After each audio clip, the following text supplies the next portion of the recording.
Барлықтарыңызға сәлем. В этом видео я хочу рассказать вам о настоящем длительном времени в казахском языке. Если вы помните, мы с вами прошли настоящее обычное время. В казахском языке есть два вида настоящего времени. Первое — это настоящее обычное время, то, что мы с вами прошли. И второе — настоящее длительное время, то, что мы сейчас и сегодня пройдем. Если вы знаете английский язык, в английском языке есть также два вида настоящего времени. Первый — это simple present, и второй — continuous. То есть первый — это обычное, второй — продолжительное. Разница между ними в том, что настоящее длительное время оно показывает действие, которое происходит именно сейчас, в момент речи. Вот именно сейчас я разговариваю, я объясняю вам грамматику, а вы слушаете меня.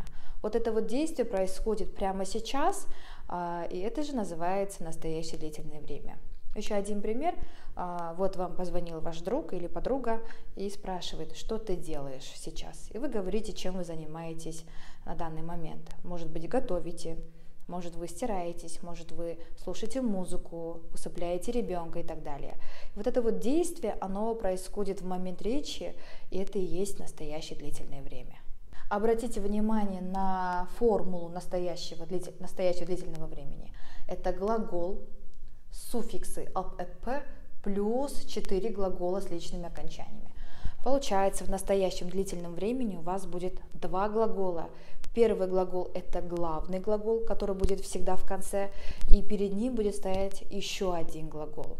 Давайте возьмем один пример и посмотрим, что у нас выйдет. Пускай это будет карау. Карау — смотреть. И нам нужно сказать: я вот прямо сейчас смотрю на это видео. Мен. Так. Кара. Как обычно, убираем у нас остается а. На а мы и не добавим. Карагып не скажем. Почему? Потому что два гласных в казахском языке несовместимы и по звучанию как-то странно звучит. И мы добавляем суффикс п. Карап и плюс одну из 4 глаголов. Пускай это будет отерман. Карап. Я вот это вот уберу пока что. Карап, отерман. Вот, первый глагол — это карап, второй глагол — это отерман. Мен карап отерман. Мен. Вот сюда давайте я добавлю видео. Мен видео карап отерман. Первому глаголу я добавила вот эти суффиксы, а второму глаголу я добавила только личное окончание мэн. С личным окончанием мэн вы уже знакомы, то есть он сохраняется, мы его оставляем. Дальше. Сен видео карап отырсың. Сын, потому что сен, да, понятно. Дальше. Сіз видео карап отырсыз. Сіз, потому что здесь сіз. И он или она видео карап отыр.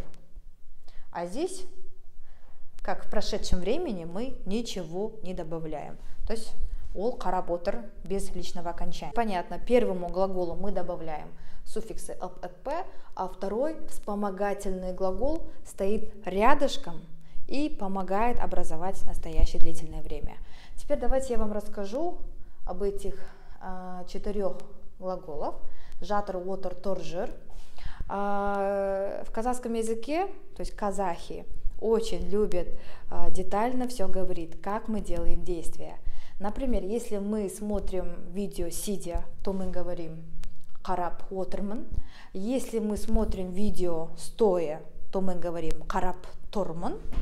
Если мы смотрим видео идя, или как это правильно говорится, то есть идем и смотрим, то это будет жүрмін. И если мы делаем действия лежа, то жатырмын. Смотрим видео лежа, карап жатырмын.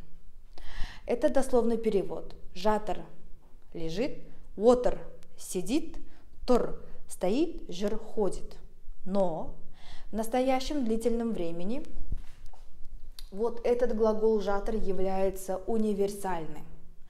И можно просто не париться, запомнить только глагол жатр и везде его применять. Несмотря на то, как вы делаете действия, стоя, сидя, лежа. То есть у глагола жатр есть два значения. Первое – это лежать, лежа делать. Второй просто активно заменяет все оставшиеся три глагола. Поэтому, когда спрашивают друг у друга, что ты сейчас делаешь, чем ты сейчас занимаешься, вопрос «не стебжаться». А есть еще и такой разговорный «не стебаться». Может, вы это и слышали. То есть везде используется жатр, не стебжаться. Кітап оқып жатырмын, шай ішіп жатырмын, үй жинап жатырмын, тамақ пісіріп жатырмын и так далее. И давайте возьмем еще один глагол пісіру, готовить, варить. И мне нужно сказать, я сейчас готовлю плов.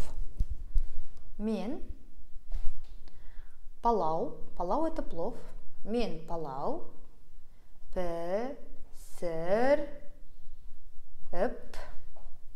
жатырмын. Так, теперь объясняю.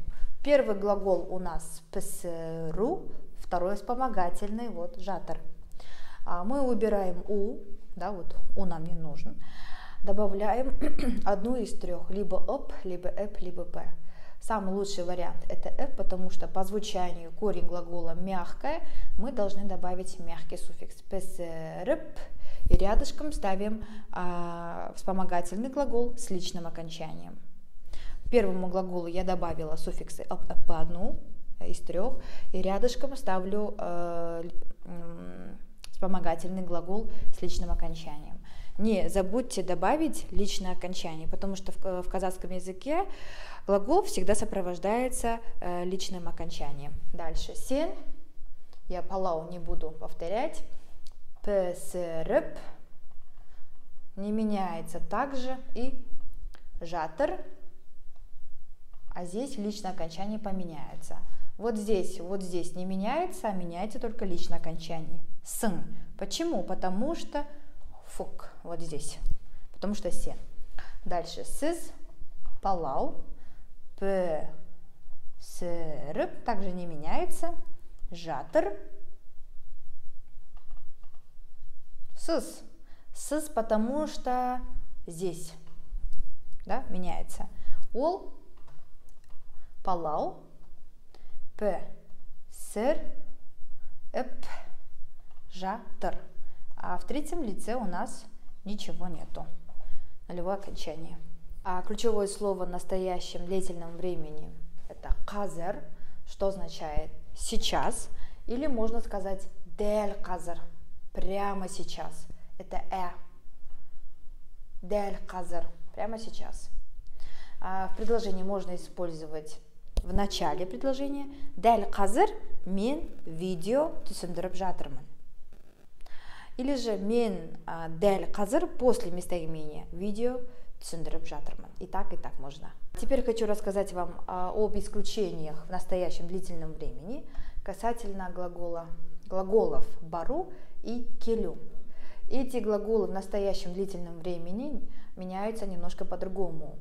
Если мы хотим сказать «я сейчас иду в магазин», то это будет «мен дүкенге бара жатырмын». Бара жатырмын. То есть не как обычно «ып», да, не барып, а бара. И келю будет келе жатырмын. Келю это приходить, я прихожу, это будет келе жатырмын, не келіп жатырмын. Это мое предложение. Мен дүкенге бара жатырмын. Я куда? В магазин. Это мое направление. Два глагола. Иду. Вот это вот все означает иду. Куда? В магазин. Я добавляю не барып, да, не ып, не добавляем, и жатырмын с личным окончанием, потому что здесь мен. Еще очень важный и интересный момент. Вспомогательный глагол жатырсың в разговорной речи сокращается на жатсың, а отырсың сокращается на отсың. То есть не степ жатырсың – это вопрос, да, не это что ты делаешь сейчас. Не степ жатырсың. Это я вам красиво читаю, но в разговорной речи сами же казахи говорят не степ жатсың. То есть жатырсың вот так сокращается. Не степ жатсың. А есть еще более разговорная речь, это не стеваться. Не стеваться. Это означает, чем ты занят сейчас, чем ты сейчас занимаешься. А глагол отырсың, не істеп отырсың, сокращается на не істеп отсың. Не істеп отсың. Вот так вот. Не істеп отсың. Отырсың меняется на отсың. Это я вам говорю, чтобы вы потом не путались. Я вроде учил жатырсың и отырсың, откуда взялся жатсың, отсың. А это просто сокращенный вариант глаголов жатырсың и отырсың. Вот и все. Теперь вы знаете настоящее длительное время в казахском языке.